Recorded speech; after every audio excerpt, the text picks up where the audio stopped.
John, can you explain your current role? Because you are the head of cybersecurity, and your role mostly into you are also certified ethical hacker. So, Mhm. what draw you to cybersecurity? How do you started your journey in this field? Got it. So the current role that I play at in Time Tech is that of a technical architect. I oversee cybersecurity projects. We provide services to our clients, cybersecurity services to our clients, cybersecurity services like penetration testing, ethical hacking, uh, web apps, mobile apps, DevSecOps, any applications that our client needs security tested.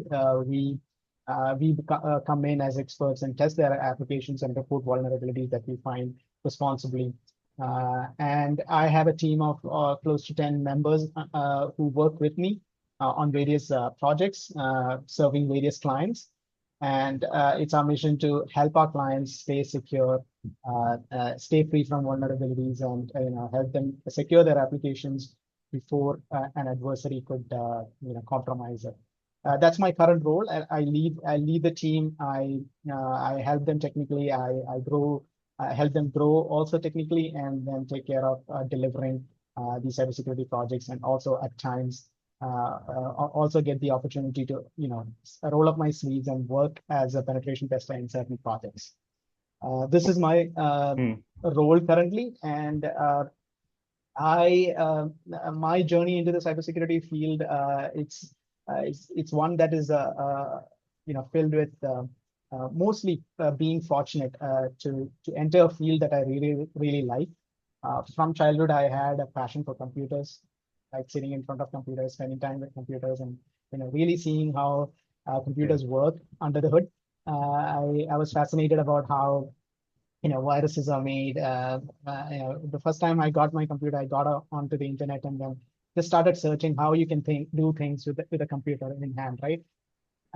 That's what shaped me while growing up, getting to know how things work. If I change certain things within a system, like a program or a software, uh, what would happen? So my curiosity was always there. There was always this curiosity of knowing wanting to know how things work, and that got me interested in computers. And finally, I ended up taking engineering, majoring in computer science and engineering, and I completed the course. On completion of the course, I was fortunate enough to get a job here in Bangalore as a quality assurance engineer, a person who tests softwares.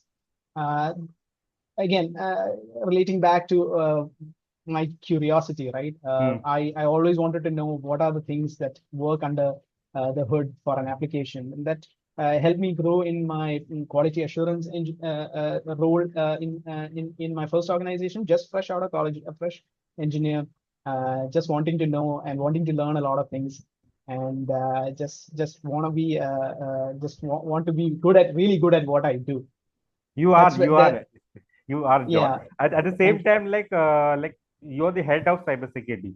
So, like Hmm. my this brings me to the next question. Hmm. Like, how do you become the head of cybersecurity? Because, uh, see, I'm also from IT field. It takes Hmm. a certain time. Like, and you're very young, Hmm. to be honest, to Hmm. becoming head of cybersecurity and conducting Hmm. penetration test and vulnerability assessment. Hmm. So, like, what's the process you're following for conducting penetration tests and vulnerability assessment? How do you Hmm. stay updated on the latest cyber security threats and vulnerabilities? Hmm. Sure. I think what helped me greatly is just being authentic. I am really passionate, and then that passion drives me to come to work every day, wanting to learn new things, wanting to be constantly updated. Cybersecurity is a field where it's constantly changing, it's rapidly changing. New things come out every hour, right? Every day, every hour of the day. We just have to keep constantly getting updated. And then my mantra is to learn uh, at least 10% more than what you learned yesterday. So my benchmark is I should learn at least 10% more than what I did or what I already knew Right. yesterday. And then it kept accumulating over time. And then my depth of knowledge, it got to a point where people started noticing the depth of knowledge that I have. People started relating to me like that. Also, at the same time, being true to who I am, true to who John is, right? There's certain values that I foster. There are certain values that I keep keep as very important and cannot be compromised, and sticking close to that. And then people started noticing, and I was fortunate enough to work in an environment like in time tech, and people started noticing and giving me more responsibilities. And I wanted to stay true to those responsibilities because that is one of my values, keeping myself true to the responsibilities that, or to the expectations that people have on me, and then also at the same time maintaining my passion. That's what helped me grow, and reach to this point where I lead the cybersecurity services operations at Intime Tech. So what tools and technologies do you rely on in general day-to-day activities?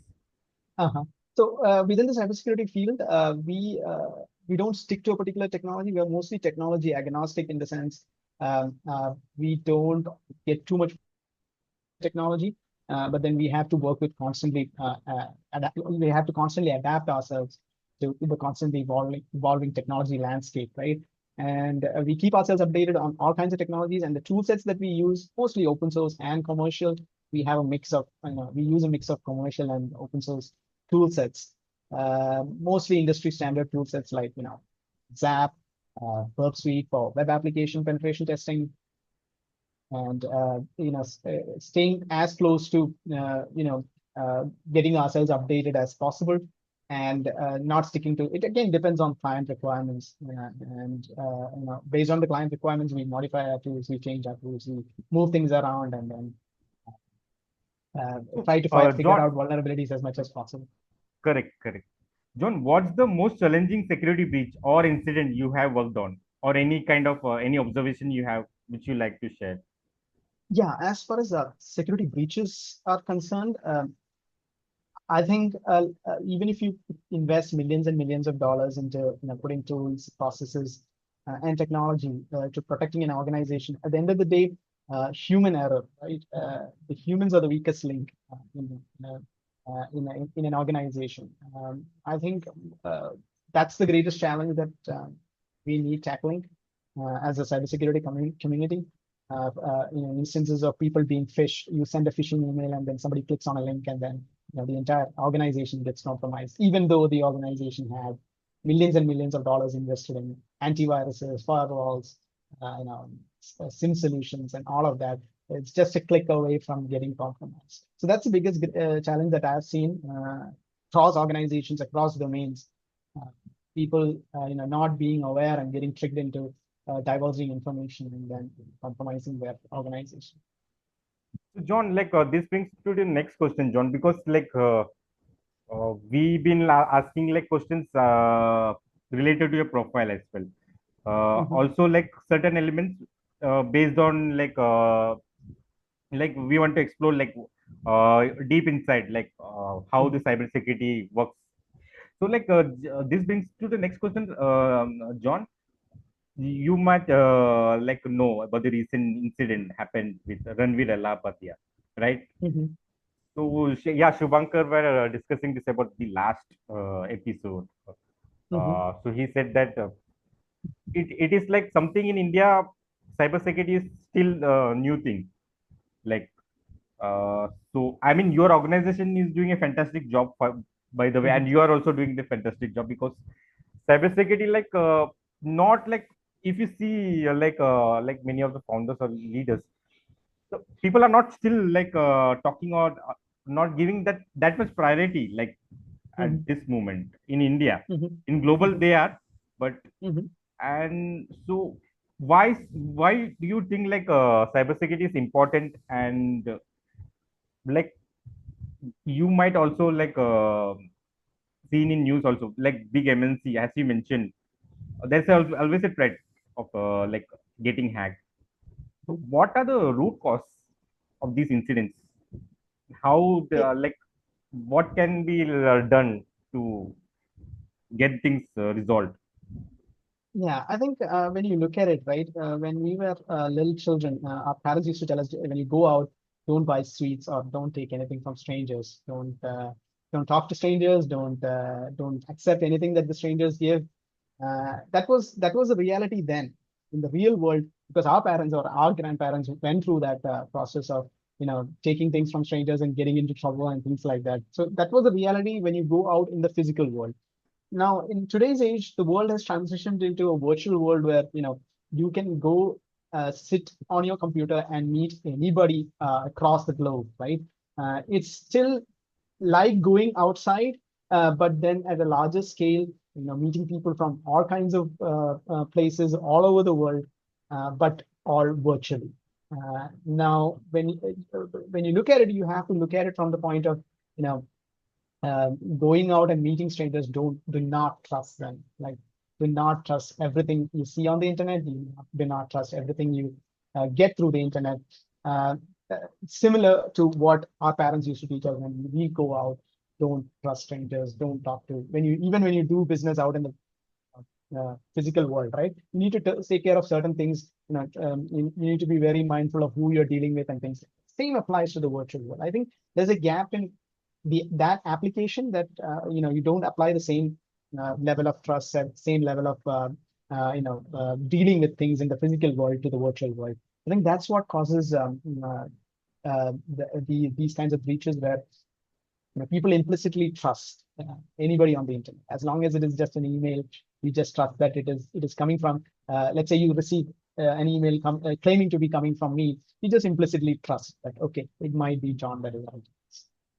I think that's the gap. And then while we are browsing through the internet on our phones or on our laptops or desktops, we just don't take care to not to click. We just have that impulse to click the link and then just go visit and read articles. But on the physical world, if it is a shady place, you will not go there, right? Because there could be bandits, there could be robbers, there could be thieves. You will not go and visit those places. But then there'll be shady websites, shady applications on the internet. But we feel that, okay, it is okay to just click, and what's the harm that it can cause, right? And then we go and get into trouble. It's the same. So, John, what's the most unexpected challenge you have faced in your cybersecurity career so far? Any kind of incident or any like observation you want to share? Unexpected? Well, unexpected challenge you have faced in your cybersecurity career. Yeah, the constantly evolving landscape, as in there are so many things out there. It's like a cat and mouse game. You need to stay updated, and you find a fix for a vulnerability, a new vulnerability gets released, and then you fix that, and then again a new vulnerability gets released. So it's always that constant race of trying to keep up with the adversaries, and then making sure that organizations and clients remain safe. So that's the single most greatest challenge. Keeping up with the industry, keeping up with the threat landscape, making sure because it only takes one click, right? It's only a click away. The compromise is only a click away. But then there are so many other things. As a defender, as a person who is responsible for the security of the organization, as a defender, there are so many things that you need to patch and close. But then it only takes one hole to get compromised. So, like, this is a follow-up question. How do you approach like continuous learning? You mentioned that one has to be stay updated. So, what's the process of continuous learning in this evergreen field? Yeah. So to stay updated, what I use are sources of information. I have my sources of information, and I segregate them into feeds, which kind of comes as news articles to me at the beginning of the day. It's like reading the newspaper. Only difference is you're not reading news related to the other domains, but then news related to cybersecurity. Specifically very focused cybersecurity news you receive during the start of the day. I receive at the start of the day, and then I go through those news, trying to see what is happening across the world, and if a new vulnerability is discovered or found, research what that vulnerability is, how that vulnerability can be exploited, and how it can be fixed. So I use mainly feeds, RSS feeds, and all kinds of newsletters and all of that. I subscribe to newsletters. I have my list of newsletters that I subscribe to. And then once I subscribe to those newsletters, I get all this information, and then I invest my time to read those news before I get my day started. So how do you see the future of cybersecurity? Because you are being an expert in this Mhm. field. You're Mhm. leading a team. You're the head of Mhm. cybersecurity. Mhm. So what is the future, in your opinion, of cybersecurity, especially with advancements in AI and machine learning? Yeah, good thing you brought that up. As we all know, AI is penetrating all kinds of domain, across domains, across technologies. AI is having its footprint, already has its footprint. So I think the next level or the future of cybersecurity lies in securing AI systems, artificial intelligence systems, and just like how you have a kid, you need to protect the kid from, malicious intention, people with malicious intentions. AI is like that. It's like a kid. People with malicious intentions can manipulate AI to, make it do things that it is not intended to do. So I think the next level is, securing those technologies to really do what it's supposed to do rather than do harm and malicious intention with malicious intention. And how small businesses with limited resources stay secure in today's cybersecurity environment? Like, what are the approaches? What is Yeah. like what things they can do to protect? Yeah, one of the things that Intentech also focuses on is small and medium businesses because they are not in a position to invest. They will not be in a position to invest, millions of dollars into cybersecurity protection mechanisms and cybersecurity solutions. But then relying on an expert like me to implement, it's not like you have to spend millions of dollars. There are alternative solutions, alternative ways, alternative implementations that you can put as a small and medium business, right? Again, I understand that it's not always about the money.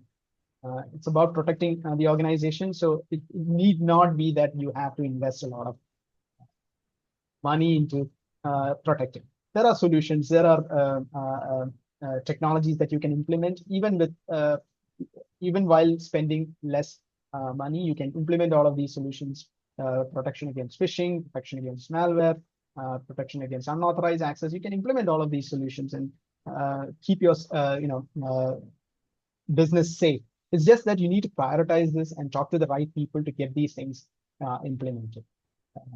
If you're a small and medium business, get in touch with your nearest cybersecurity expert or a person like me. I can help you implement these solutions without worrying about too much about spending too much money. So, like, John, you've been like also helping, I believe, like, um, or in TopMate also, you have been assisting other businesses, right? Yeah. That's right.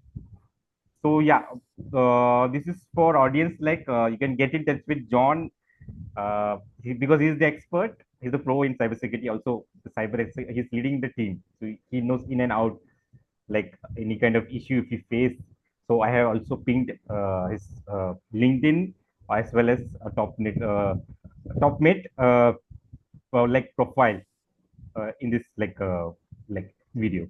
So like that brings to the next question, John. Like, how do you like balance innovation in tech with ensuring robust security? You mentioned that it is a top priority to ensure the robust security. So how do you ensure between the balance? Yeah, Yeah. yeah. So I'm a firm believer of not having cybersecurity as a barrier to innovation. Sometimes what happens is people tend to go into that mode where cybersecurity comes as a hammer to innovation, where people feel that okay, we cannot innovate, or people feel that you cannot have all these things with cybersecurity implemented at the same time. I'm a firm believer that that's not the case.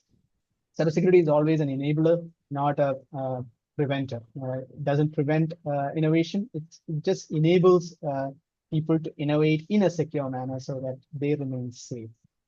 So that's always the point from where I operate. Cybersecurity should not be a barrier, and innovation should be there, but then cybersecurity should always supplement it in a way that it gets the job, or innovation can do its job. The way I balance it is I always ask a question: is this secure enough? When a new feature comes out, or when a new technology comes out, or when a new innovative feature comes in, I just ask a simple question: is this secure enough? If it is not, how can you secure it, keeping the innovation intact, keeping the innovation still intact? How can you secure it? Not compromise the innovation, but then keep it intact so that innovation can excel. So yeah, John, fintech also there's a company called R Software, like it's a micro like cap company. So Mhm. their management also saying like so these fintech also like companies are implementing new measures, protecting the uh, the industry part, and the like fintech also approaching the they also know the importance of how important is to protect, because Mhm. ultimately client data is there, everything is involved. If hackers hack anything, then it will be trouble for business, Yeah, right? So like it is in like cybersecurity, in your overview, it is like not an option, it is a necessity, right, for across all the industries, right? that's right. That's right. So Correct, correct, within the financial domain, financial fintech domain, uh, cybersecurity or security doesn't take a backstage correct, because of correct. the compliances, because of the laws that are implemented. Hmm. Cybersecurity takes center stage. Now, when cybersecurity takes center stage, usability and functionality. So there's a trio of security, usability, and functionality. When Correct, you try to correct, increase usability, the other two factors get impacted: security and functionality. When you increase functionalities, usability and security correct, takes a hit. And then when you try to increase security, usability and functionality takes a hit. And most times you see, banking applications or applications in the fintech domain, uh, they don't prior, security since security takes a center stage, usability and functionality could get impacted. Banking application might ask you for correct, multiple OTPs before actually allowing you to execute a transaction, right? correct, From a usability perspective, it's a little annoying. Some users find it annoying that okay, they have to correct, constantly enter OTPs. correct, Uh, correct, Similarly, it can be applied to innovation also. You cannot innovate at the pace where other domains are innovating. And that's what I feel. Other fields can innovate at a faster pace as compared to fintech domains where they have to comply to all these standards. But then at the end of the day, like I said, security is an enabler, and innovation can be enabled through cybersecurity. So innovation can happen. It's just that you need to take care of all these compliances and security standards before actually taking it all the way to innovation. correct, correct, correct.